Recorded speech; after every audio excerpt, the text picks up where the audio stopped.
कि ये नया भारत है, ये आतंकवाद को बर्दाश्त नहीं करेगा। अगर आपने हमारे एक भी नाहक बेगुनाह का कत्ल किया तो उसका बदला इसी तरीके से लिया जाएगा। टेरर और टॉक एक साथ नहीं चल सकता है। टेरर और ट्रेड एक साथ नहीं चल सकता है। पानी और खून एक साथ नहीं चल सकता। जितने भी समुदाय हैं, जितने भी राजनीतिक पार्टीज हैं, सबने एकजुटता का सबूत पेश करके पूरे दुनिया के सामने इंडिया की असल ताकत को पेश किया है।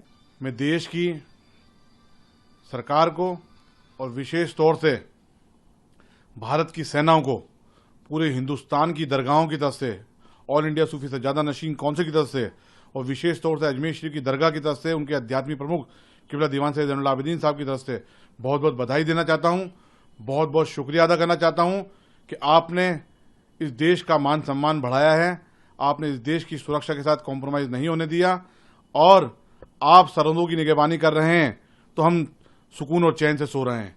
हमें इसका इत्मीनान है कि हमारी सेनाएं इतनी सशक्त हैं, इतनी मजबूत हैं कि आज और आज के बाद कोई आतंकवादी इसकी तरफ नजर उठा के नहीं देखेगा। भारतीय सेना ने प्रेस वार्ता में कहा कि पाकिस्तान में भारी तबाही हुई है। बिल्कुल, भारतीय सेनाओं के जो बयानात आ रहे हैं, प्रेस ब्रीफ आ रही है, वो बिल्कुल ऑथेंटिक है और आधिकारिक बयान है और हमें पूरा यकीन हमारी सेनाओं पे। उन्होंने बिल्कुल वहां पर नस्तो नाबूद किया है पूरी तरीके से। वहां के जो 9 आतंकवादियों के कैंप वहां चल रहे थे उनको नस्तो नाबूद किया है। 100 से ज्यादा आतंकवादी मारे गए हैं, 40 से 45 जो वहां के जवान मारे गए हैं, ये इस बात का सबूत है। और यहाँ तक कि वहां के जो एयर बेस है जिसमें बहुत भारी तबाही हुई है, तो ये 1971 में पाकिस्तान के लोगों ने तबाही देखी होगी, उसके बाद में अब तबाही देखी है और अब उनको एहसास भी हो गया होगा वहां की सेना को, सरकार को, कि ये नया भारत है, ये आतंकवाद को बर्दाश्त नहीं करेगा। अगर आपने हमारे एक भी नाहक बेगुनाह का कत्ल किया तो उसका बदला इसी तरीके से लिया जाएगा। भारत सरकार का निर्णय धरती पर चाहे सैन्य आक्रमण हो या आतंकी आक्रमण, उसे युद्ध ही माना जाएगा। जी हाँ, मैंने भी अभी ये देखा है कि भारत सरकार ने निर्णय लिया है और इसका ऐलान किया है कि अगर भारत की धरती पे किसी भी प्रकार से हमला किया जाता है या घुसपैठ की जाती है या वहां पाक अधिकृत आतंकवाद जो है वो यहाँ पर उनके आतंकवादी आकर किसी प्रकार से हमला करते हैं तो उसको युद्ध की श्रेणी में माना जाएगा।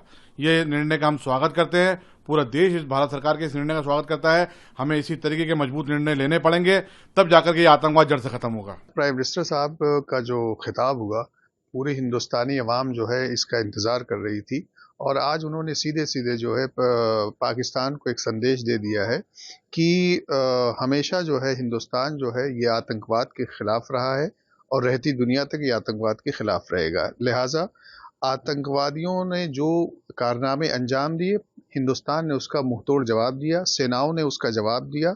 मैं समझता हूं कि प्राइम मिनिस्टर ने साहब ने 3 बातें बहुत अच्छी कही कि न्यूक्लियर ब्लैकमेलिंग ये बंद करे और दूसरी बात ये कि टेरर और टॉक एक साथ नहीं चल सकता है, टेरर और ट्रेड एक साथ नहीं चल सकता है, पानी और खून एक साथ नहीं चल सकता है। इसका मतलब है कि सीधा हूं कि सेनाओं ने और अवाम ने फौलाद की तरह इस मुल्क के साथ खड़े रहे और यही सबसे बड़ा एक संदेश है कि पूरे 140 करोड़ अवाम जो है, हिंदुस्तान जो है वो आतंकवाद के खिलाफ है और अपने मुल्क की सेनाओं के साथ है।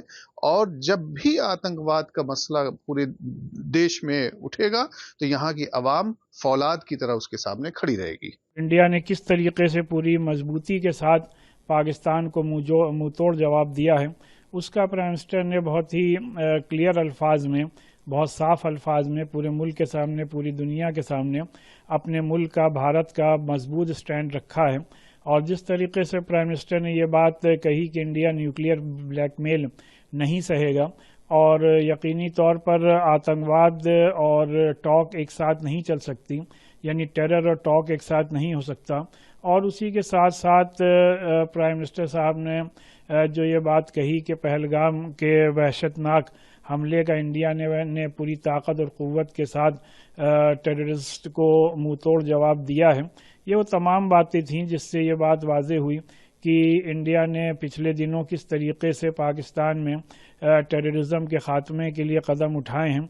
और सही तौर पर उन्होंने जो ये बातें रखी हैं कि कितने बड़े पैमाने पर वहाँ पर आतंकवादियों को मारा गया है और इंडिया का क्या इस सिलसिले में स्टैंड है, तो इससे यकीनी तौर पर जितनी भी बातें थीं वो बहुत वाज़ेह हो गई।